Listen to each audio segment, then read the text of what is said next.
Hello, everyone, and welcome to the Backstick Podcast. I'm your boy Dom Okus, and I'm here with my boy Jamil Roberts. Jama, how you doing, bro? I'm good, man. I'm good. As you can see in the back here, new settings. I'm in Bristol at the moment. Staying with my boys up in Bristol.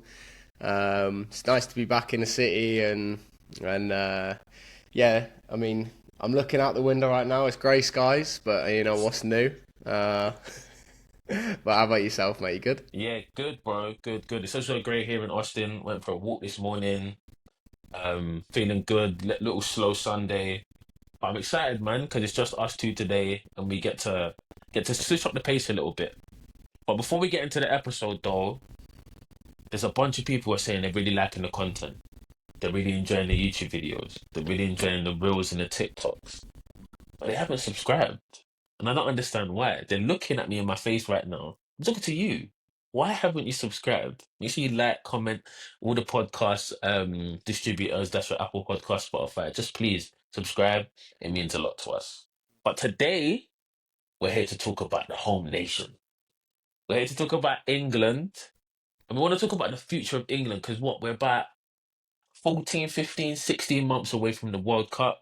It's here in the US where I am. I'm super excited for it. I feel like I always get excited though, man.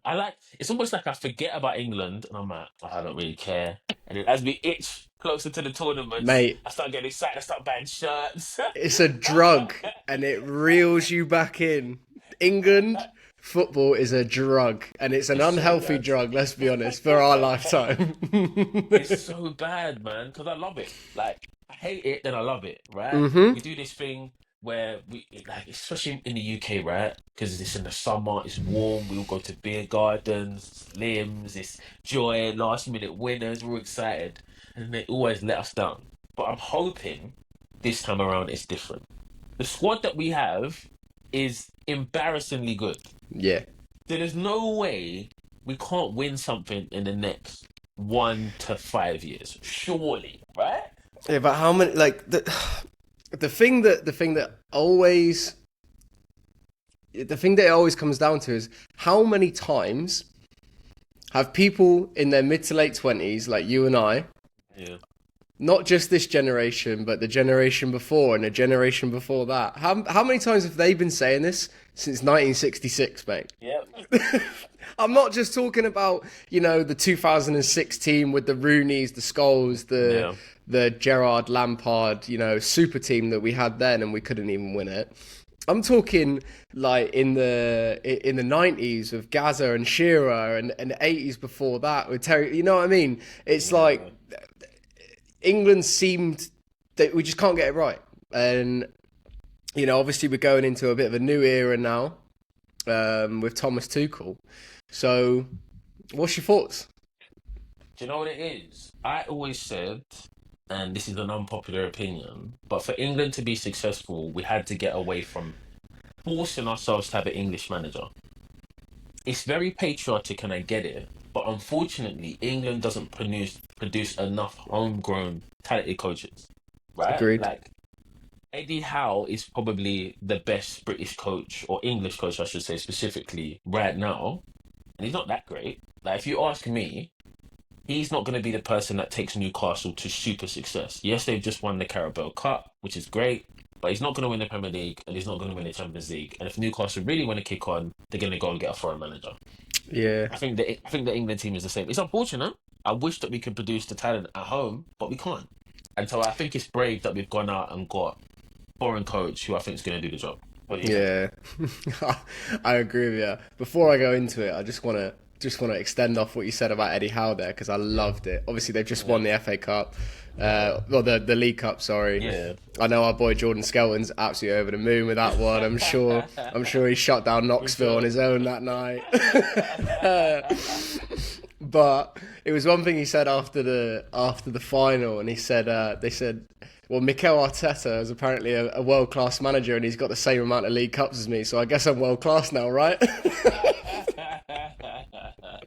I thought it was Yeah, I brilliant. love that. No, I love that. And I think Nah. Eddie Howe's a good coach. There's no disrespect to him, but I just don't think he's of the level of the elite coaches and what it takes to like really push a team into like the Premier League.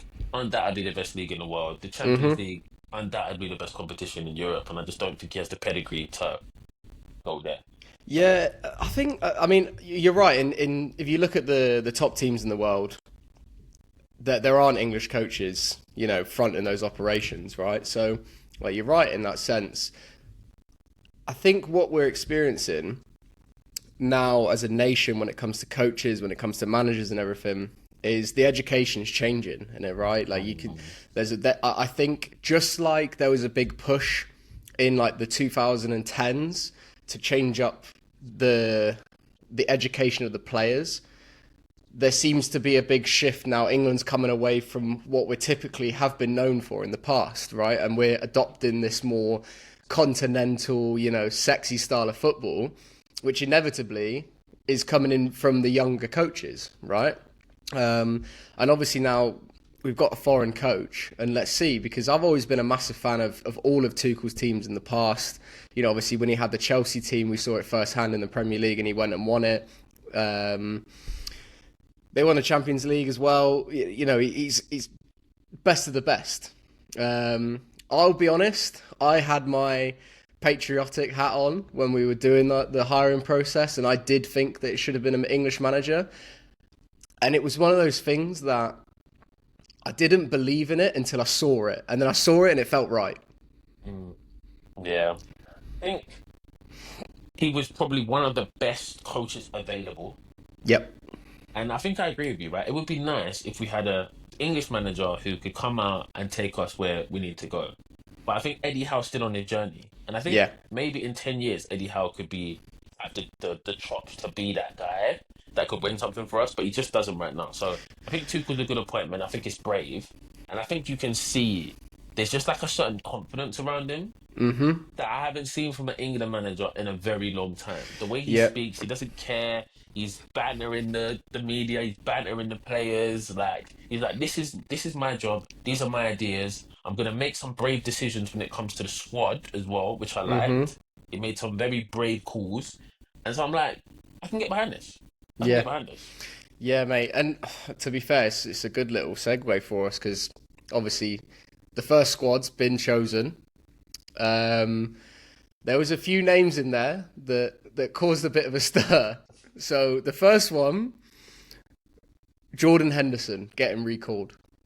So that was obviously that made waves, and I think rightly so because I think for his first squad to recall someone that, let's be honest, was phased out. Let's put it from what we just did the Euros, so the previous World Cup. Hmm.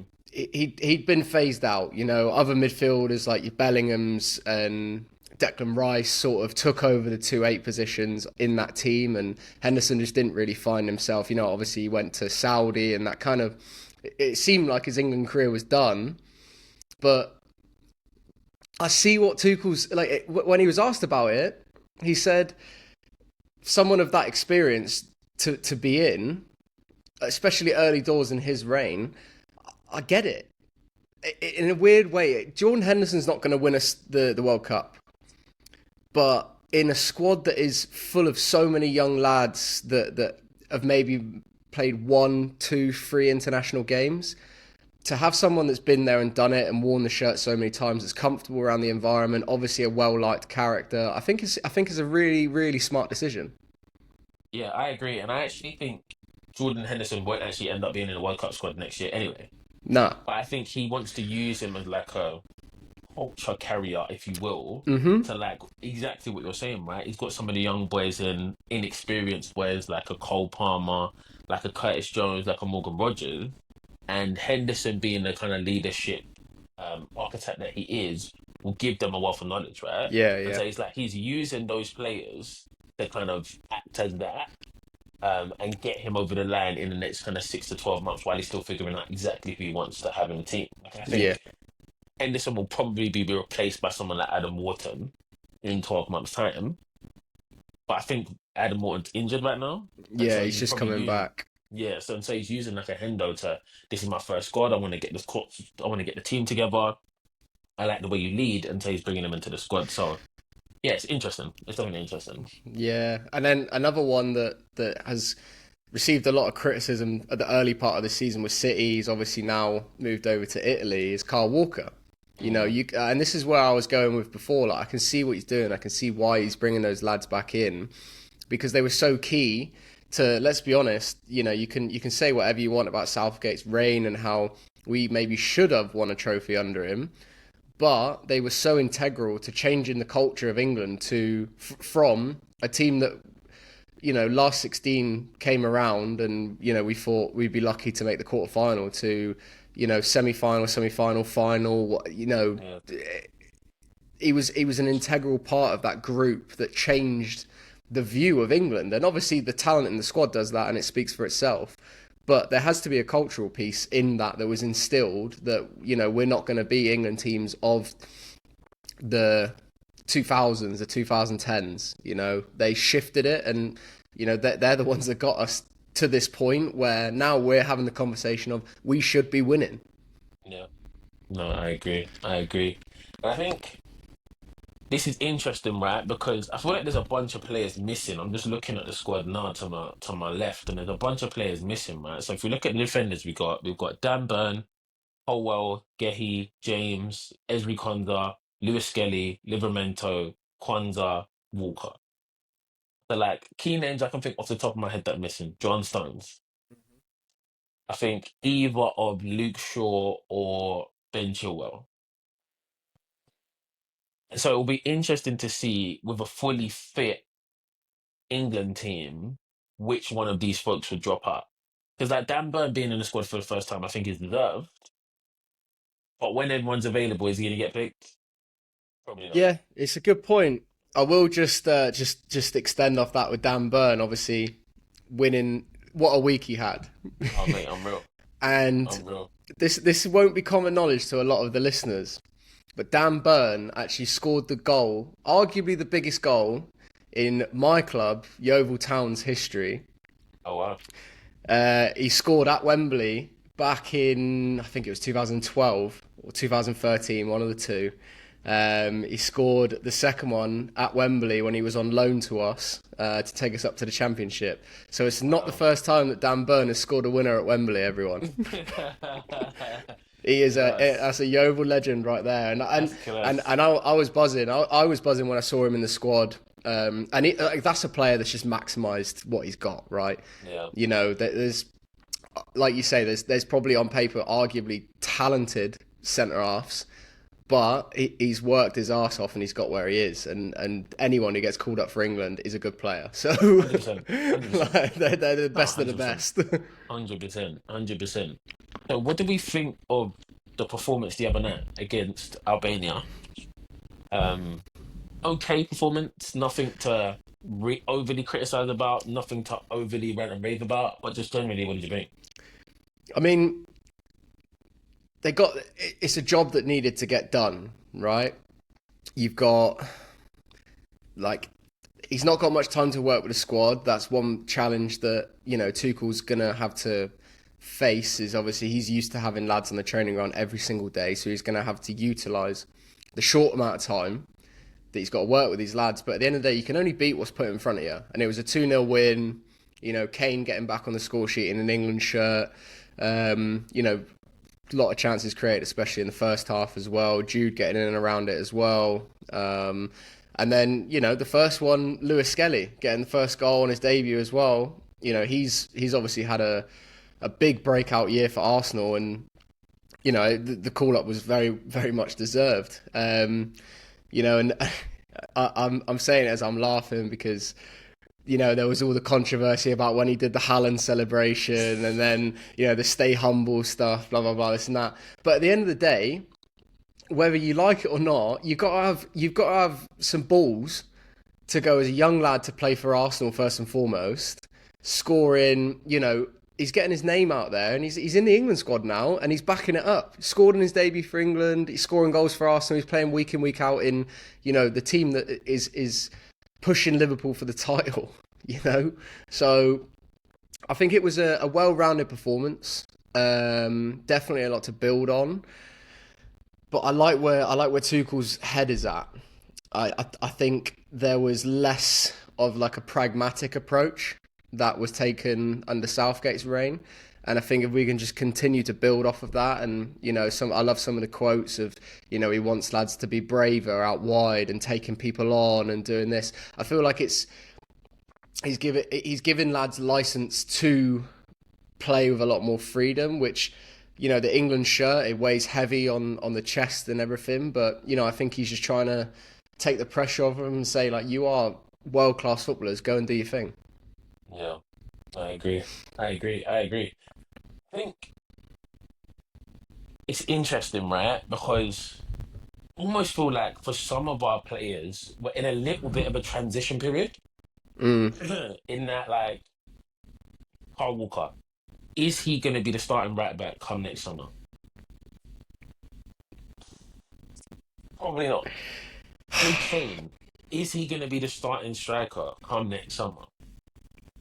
Yeah, You I think? think so. Yeah. And yeah, I do, mate. Yeah, Was he that great last summer? no, but it's Harry Kane. I know, Like, but and there's we some need to players win. that you can give a little bit of leeway to sometimes. Do I think that he should have played as much last summer as he did? No, because we had, Ollie, Watkins, and um, other forwards that were firing when Kane necessarily wasn't. But at the end of the day, it's Harry Kane. I think he's a player that if you get the best out of Harry Kane in an England shirt, then we're gonna have more chance of winning. Um, Whether We'll or see. not he lacks some sort of mobility that maybe a Watkins gives you, I don't know. But at the end of the day, for me, Harry Kane is one of the only world class players that we've produced in the last 25 years. Um, Well, he's a that is, baller. I'm not hating on Kane, by the way. Yeah, I think he's a baller. I just think it depends what Tuchel wants to do. yeah, If he's gonna fit into what Tuchel wants to do and make the team better, great. But I didn't feel that way last year. I felt like Kane was just on the pitch because he's Kane, but he didn't hmm necessarily fit into what Southgate wanted to do. I found like it was almost like I was seeing Foden, Kane, Jude, Palmer almost taking up a bunch of the same spaces in the team, like kind of dropping off from the midfield in between the midfield and the defense. I was like, what are we doing here? yeah, Like it's just like we just threw a bunch of good players on the pitch and we're just like, yeah, you lot figure it out. So if there's a plan in place, then great. But if not, I'd rather play the players that are going to execute for the plan, yeah, which is what I think some other countries do. They sometimes drop players that are big names in favor of who is going to do the job for the plan. So we'll see. We'll see. yeah. I We'll mean, see. what I guess to kind of extend off of that, right? I mean, it was the interview that sold Tuchel for me before we'd even kicked the ball, and you talked there about what we were doing last summer and in the Euros and this and that, and his answer when he said, did England have a style of play last year, and he said, no, they looked more afraid to lose than they were excited to go and win the whole thing. Now Mm, that sold it for me. So I put it mm. back onto you. Did England have a style of play last year? Did they have anything that you could go, that's the England team? Because for me, it looked like square pegs and round holes. Yeah, I mean the first game was it, right? When we played Trent holding midfield.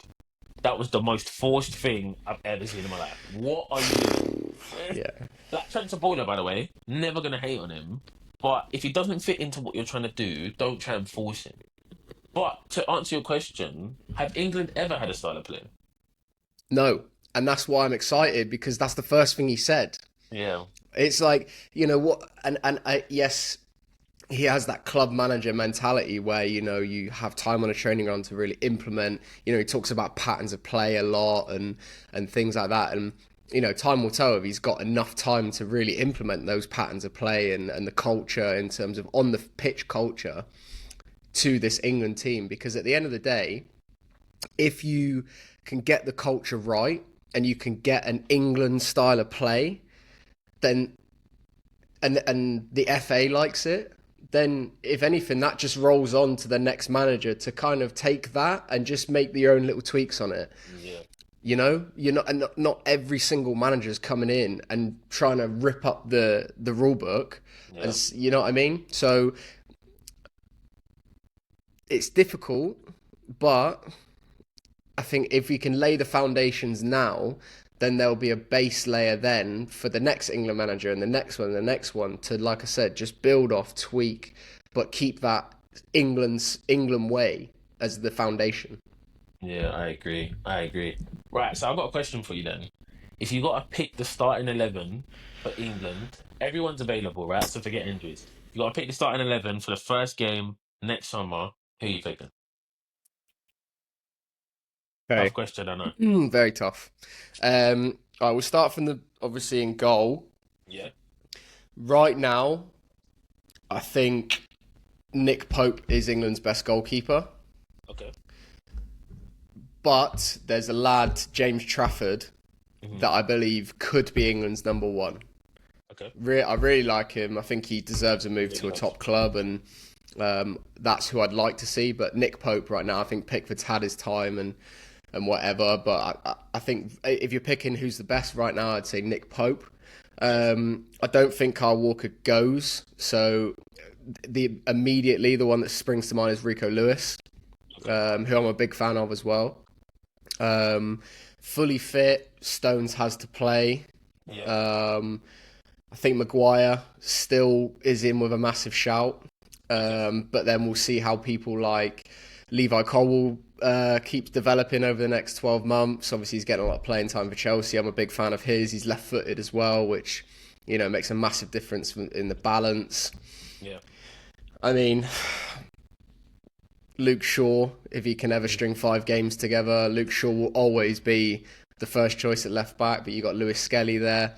Yeah. So if I'm picking it right now and I'm looking ahead 12 months, realistically, I'm going as a back four, Rico Lewis, John Stones, Harry Maguire, and Lewis Skelly. Okay. I don't think you can look too far from the Rice and Bellingham two pivot there, Yeah. Double pivot. Yeah. but one player I think he's been outstanding this year for Liverpool is Curtis Jones. Yeah. I think he's really making a shout for himself. Other players that have been unbelievable, like Morgan Rogers. I think lads in the 21s that you got to look at as well, like Elliot Anderson. I think he's top, and I think he'd be brilliant in a box to box role for us. Whether or not he'd be able to, because Jude Bellingham plays. Jude's Jude. Oh. Yeah. Palmer has to play, so I think currently, there's 3. You'd have Jude, Kane, and Palmer as on their best day. They're the world class players in that squad. So for me, I think the world class players should be playing in their best position. So that's why I'd have a midfield 3 of Rice, Bellingham, and Palmer. Yeah. Saka on the right. That's that's his. If he's fit, Okay. he's playing. I'd always have Kane through the middle, Right. as we were saying before. But then, form and injuries, you never know how Ollie Watkins is going to do. Dom Solanke's another one. He's had a good start at Tottenham. And then on that left side, it's still a position that's up for grabs. For me, the best in that position, the best in class right now is Anthony Gordon. So I don't think it's changed that much in terms of personnel from what we were saying before the Euros, right? Yeah. But it's just the way that the manager interprets that. Maybe we go to a 3, maybe we try other things, blah, blah, blah. I've always liked England as a 3 personally. Yeah. But it's all about getting the best out of what you've got, which has been the main struggle for England managers over the years. So, yeah. I like it. Said the back 4, yeah. The midfield 3, Saka, Gordon, Kane is the front 3 there. I like it. I About like it. I'm yourself? gonna make some small tweaks, but I like yours generally. Gonna have a lot of the same players. In goal, for me, it has to be Pickford. Okay. That's the first place I disagree with you. I think Nick Pope's a good keeper, and I really like James Stratford. I know he come through at City and then has gone to Burnley, but Pickford in the England shirt has been fantastic, Oh, and yeah, I wouldn't want to faultless, change that. obviously. Yeah. Yeah, yeah. So I think I'd keep him there. Right back, I'm either going for one of 2 people. If Carl Walker's still playing at a high level, then he has to play for me. I don't know if he's going to be in 12 months, hmm but if he's still playing at a high level, he has to be there. He's like almost unbeatable. It feels Oh, like in yeah, terms, yeah. but I don't know if he's still going to have that in him in 12 months. So if not, then we have to play Trent. Yeah. there. And I know people say, "Oh, he can't defend. He gets whipped one on one." Blah blah blah. The guy's a joke. Get him on the pitch. It's ridiculous. The guy's a joke. So I'm Yeah, going Trent right back. Rico Lewis is a good shot though, baller as well. But I'm gonna go Trent. I'm gonna go John Stones. Agree with you, but then I'm gonna go Mark Gehi next. I'm gonna yeah. go Mark Gehi next to him. He's one. I think, He's one that I will hold my hands up there, and I didn't yeah. even You didn't even consider. think of, And if I'm picking it right now, then I agree with you. Mark Gay plays next to yeah, John Stones. yeah. Really good, strong, fast, and he really performed well last year. I was Yeah, impressed with like how he did at the international level. it was So I'll put him brilliant. then. Then I'll agree with you. I'll go Lewis Skelly left back. If Luke Shaw's fit though and available and playing at a good level, I prefer him. I think he's great. He's And he amazing. does and has done great in the England shirt, right? Almost been faultless in the England shirt. So Yeah, if he's fit and available, Luke Shaw Skelly, so I agree with you there. Midfield three, completely agree. It has to be Jude, has to be Rice, has to be Cole Palmer. yeah. I did think about if we should put Cole Palmer on the wing and play Foden in the 10, but ultimately Palmer's been better and more consistent than Foden, so he's the one that has to be moved around. Foden has to Yeah. find somewhere else to play. Saka has to play right wing. Down the middle now is where I'm like Kane is our skipper, all-time goal scorer, I think now, right? Mhm. All-time goal scorer, like unbelievable player. But I'm just like in 12 months' time, like last summer he looked like he had a fucking caravan on his back. So I'm like, next year is he's gonna be doing that same bullshit. So that's why I'm a little bit paused. But for now, I'll put him in, and then left on the left. I feel like the left wing's up for grabs. Andy Gordon's great, but I feel like there's a bunch of players who could play there. Could you put Oh Foden yeah, there? Could you put Rashford there if he sorts out his form? Could you put a Bow in there? Like there's a bunch of players who are kind of in and around the same yeah, thing. But if we're talking about being direct and going towards goal, then I think Gordon's probably the man for the job. So I agree yeah. with you. The Do only you know? differences I had to you is what? Right back and keeper, I think. Yeah. Yeah, basically. Yeah. Another one to throw in that left wing shout, and it's a player that like he plays in the 10 for his club, but Eze, I think he'd be brilliant to play on the left there. Yeah, yeah, Like yeah. Eze's a baller. He deserves to No, be I at a agree. top six club. No disrespect to Crystal Palace, but Yeah. he's just a player. He's class. He's yeah, Yeah, he's like so just good. one of them players that's just so good at football. So not to say they're all not, but like he's just really good at football, Yeah. and I feel like he's one of those. You know, if Foden was right-footed, then I'd say it's a little bit more natural for him to sort of float into them pockets or whatever. Yeah. But Eze being right-footed, I think that's where he gets the nod because he got that bit more freedom to go both ways. He's an Yeah. intelligent guy. And for me, like again, I touched on Harry Kane. I think you've got to put players that are going to get the best out of their teammates, right? And Yeah. Eze's constantly going to be looking for that slip ball for Harry Kane to go and finish. Yeah. So you got the options, like you said, maybe the more direct options of like a Gordon or a Rashford. No. I don't think Rashford will, if I'm being Mm. honest. I think his head's gone. Um, You've got, and then, and then you've got the options like you said of a Foden or an Eze or something like that can be a little bit more jinky in those positions. So Yeah. there's the one thing that we've got is options, right? Like, and Yeah. it would be different if we were sat here saying we've got 12 players here and the drop off's not great. Like we have an abundance of talent, which is at the manager's disposal. So go and make something happen, please. Yeah. And I think the other reason I'd probably go for Gordon is because if I look at the front three, he's probably the only one with real pace. Mm. Like Saka's quick, but he's not like blistering pace. Kane's obviously never been someone who's blistering pace. Yeah, And I'm yeah. like, if we had Eze in there, he's a great player, but again, he's not got that pace to really stretch the team. But I love what you're saying about Eze, him being so good at football. It's like he's a player's player. Oh You yeah, know, like you watch him play football, and you're just like, this boy's a joke. Like you just watch yeah. him in a five, or like a keep ball or something, and you're just like, it just looks so effortless for him. Yeah, and another thing that I use the word like this England team of this whole generation has been a lot more likable, right? And I'm actually gonna quote my boy Milo here, Milo Joseph, that I went to college with, and he's just moved to Lex. So all the best of those boys for this season. That's an episode that needs to happen. Milo Joseph on the pod. But Milo actually went. He was at Mönchengladbach as a kid, and he went on trial with QPR before he come to Marshall. Right. And when we were talking about it, the one player that he said, and this is before Eze got big anywhere at all, right? The one player he said that was just so nice to him, that was like so welcoming. You know how it is when you're a trialist, you know, the lads don't talk to you, blah, blah, blah, this and that. He said Eze was the nicest fella that he met, like, in football, like, in that time where he was trialing for clubs.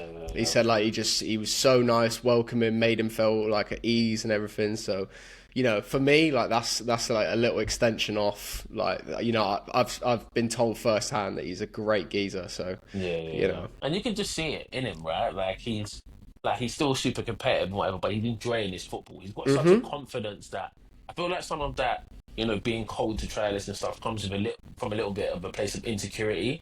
But he knows himself and he knows he's a baller, and he's just like, yeah, it doesn't threaten me if you come in. Like, I know myself, I know I'm great, so it's fine. Yeah, and I mean that doesn't happen a lot in football, does it? I think people in football sometimes they feel like they have to live up to the persona of being a footballer, of being, you know, holding yourself to a certain, you know, self-esteem in society, right? So when you hear stories of like these top level players that are so good at what they do, just being regular, nice people, you know, it is good to see. One player just kind of on that subject of just being a great guy, but someone whose career's fallen by the wayside a little bit and firing on all cylinders, for me, starts on the left. Is Jack Grealish. Oh, yes. What's happened with Jack Grealish, mate? Come on, like, we all know how good he is. We all know how good he can be, but I don't know when it changed, when they won the treble, and he's just we haven't seen the same Jack Grealish that was in that treble-winning team that we saw at Villa. That was just like, you know, when you're talking about these players, he was in the same conversation as Phil Foden for England's number 10. Not even just being in the squad, like he had to play. You know, do you remember was it the Euros before, or it was the World Cup where we beat Germany?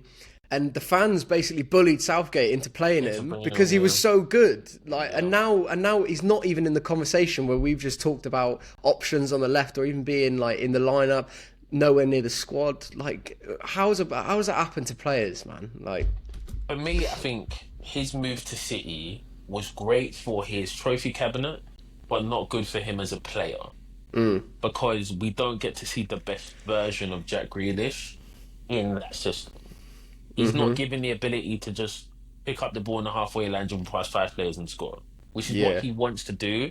And we loved him with his low socks and massive calves, dribbling in and out of people and getting hacked down by teams, right? Like what he was doing for Villa. Like, that's what we loved from Jack Grealish, and we just won't get that in a City shirt for a bunch of reasons. In that, the way that City plays, they pin teams back, right? And so his job is to get it in the final third, try and make something happen, but really be patient and trying to unlock teams.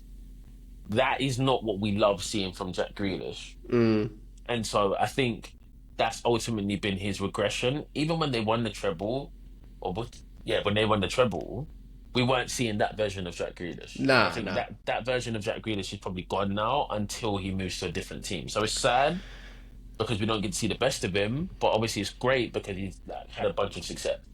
Yeah, I mean, listen, any player that's gonna won a treble, you know, there's not many players in the history of football that have done it, and he played a big role in it. And 100%. Listen, like I'm one of his biggest fans. Like, I would love to see Jack Grealish get his way back into the England team, you know, City team first and foremost, get his way back, because I do believe that if he's firing on all cylinders, he starts on the left. Yeah, I agree. I'll tell you what. On this subject, a player that said in the summer or back end of last season, can't remember, that his goal was to be in the World Cup squad? Mm. Dele Alli. Mm. Obviously, in Como now. Yeah. Is it going to happen? I don't know. But just whilst we're on the subject of players that have just their careers taken a tumble for whatever reason, what a player when he was his What a early player. days at Tottenham, man. What? What a Oh my player. God. What a Just player. like the one that springs to mind is the one where he flicked it over his head and volleyed it in. Was it against Against Palace, I think? Palace. Yeah. Yeah. Like just outrageous. And Outrageous footballer. Like, was showing signs of like a young Lampard, late runs into the box, scoring goals, just really enjoying this football. But, some off the pitch stuff happened to him, which is unfortunate. But I think there's just a bunch of players that are unfortunately ahead of him. But while we're in Italy, actually, someone that I think who's been unfortunately overlooked is probably Tomori. oh yeah, I think massively. for the last 5 years or so, he's really been playing his trade in Italy. Maybe 5 years, maybe it's less, maybe it's 3 to 4. But he's been doing a great job at AC Milan, and he's just basically not got a look in. I think he's been in one or two squads, but Yeah. I feel like he's been hard done by. No, Like, it's a weird one. Juan's are getting in over him. It's like, is that That's fair? that's prem bias. You know what I mean? Or like a Yeah. Ponza, who I think is good, by the way. It's like, I'm not sure that like he's playing Champions League or was playing Champions League football. I'm like, I feel like he's been outdone by it, and I No, feel like it's I just agree because with you. he's been out of sight. He's out of sight, so out of mind. Yeah, yeah, and I mean another player that's another example of that is obviously to stick with kind of the Chelsea youth players that have gone over there is Tammy Abraham. Yeah, He was getting looks when he was in the Prem, and all of a sudden he's had his time in Italy and is scoring goals in yeah, Italy, and just ain't getting a look in. And yeah.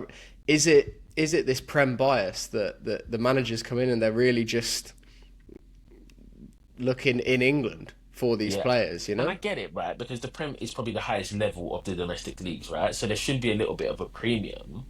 But at the same time, what about the Champions League? Like, if you've got someone who's playing in the Champions League and performing well, that should probably supersede anything that's happening domestically, I agree. especially if that player isn't like the best player in their team, for example, right? Yeah, I mean, and So, it goes the same way. Like, I mean, we talk about players falling off or play.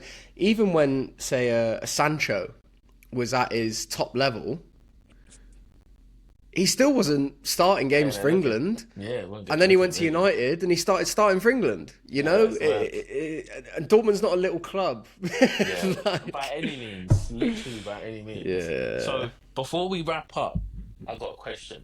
yeah, Next summer, World Cup 2026 in the US, Canada, Mexico.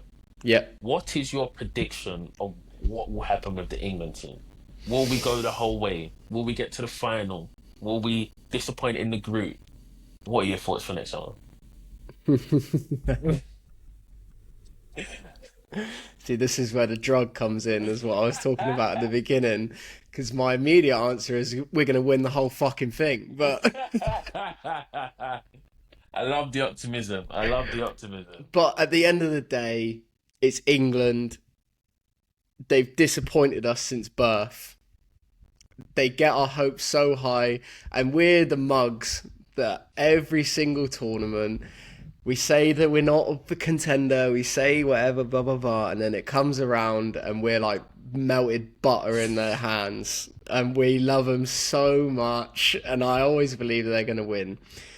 History will tell me that I'm a fool, but with the players that we've been talking about in this episode, I'd see no reason why we can't win the whole thing. And with a manager like Tuchel, I feel like it could be what we need to turn the corner and actually get over the line this time. So I'm saying that we will win it. What about yourself? I genuinely think we will get to the semi-finals and lose, but I think we're going to play a much more attractive brand of football, and it will create momentum for us to go on to the Euros and really give that a good go. I don't think where the squad is at, I just don't think we have enough world-class players to win the whole thing. We don't have a Yamal, we don't have like a player of that stature. And so I think that's what's, maybe some people would argue Bellingham, but I feel like in an England shirt, he's not showing some of the things that he showed in the Madrid shirt. But anyway, I say all that to say, I think semi-finals, but we'll really enjoy watching England. It's not Mm, going to be this frantic thing where we're like waiting for it to crumble. We'll control games. We'll really give it a good go. yeah, But just the talent that we have aren't going to enable us to go the whole way. But I think it's going to create good momentum for us to go to the next tournament and win. So I'll say semi-finals. I like it. I like it. I'll take either of them. Yeah, yeah, yeah, I'll yeah. take either of them. At the end of the day, like, one thing I am looking forward to from a personal perspective is obviously I've spent the last 8 or 9 years playing in the US and I haven't watched a tournament on home soil for a long time. So I'm excited to be in England and watching those games and hopefully watching the boys bring it home because that's one thing that makes it great, right? Like Sure. the culture that we've got with football. Say what you want about it being toxic towards the team or that comes from the media, but the people, we adore those players and we want nothing more than for them to bring it home. So I may call me a dreamer or call me a fool, but It's funny. We're gonna look back on this episode next year and how positively we talked about the team, and then they're gonna get fucking knocked out in the group.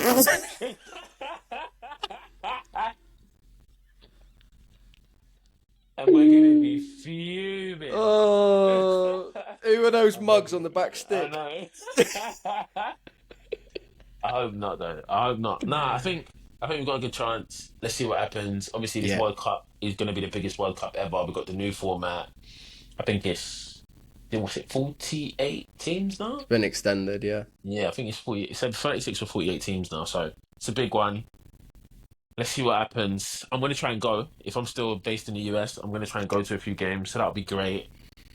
If I can, I'll try and follow England around, and yeah, we'll just see what happens. But hopefully, Tuchel's our man. Hopefully, our fortunes will change. Hopefully, we don't have to reminisce over fucking 1966 because I'm sick of hearing about that 1966 at Wembley. yeah. So let's see what happens. Let's see what happens. Here's here's the dreaming, mate. Here's to dreaming. Here's to dreaming. Well, if you've made it this far, thank you so much for listening. Again, if you've made it this far, that means you really enjoyed the episode. Why don't you just give us a like, give us a comment, let us know. Do you enjoy this content where it's just me and Jam? Subscribe on all things, hit the notification bell. Message us personally. Let us know that you enjoyed the episode. I've had a few messages from my friends, people that I don't know as well, saying they're enjoying the content. Let us know what else you want to hear. Let us know what your favorite part is. All of that stuff we love. We just appreciate anyone that's here with us on the journey. But from me, from Jam, that's been the Backstick podcast. Fingers crossed, we're gonna watch this in a year's time, and we've won the World Cup, and I'm gonna be drunk out of my face. But maybe that's Drink wishful thinking. responsibly, everyone. Yes. But that's been the Backstick pod. I've been Dom. That's been Jam, and we'll see you next time. Cheers, Peace. guys.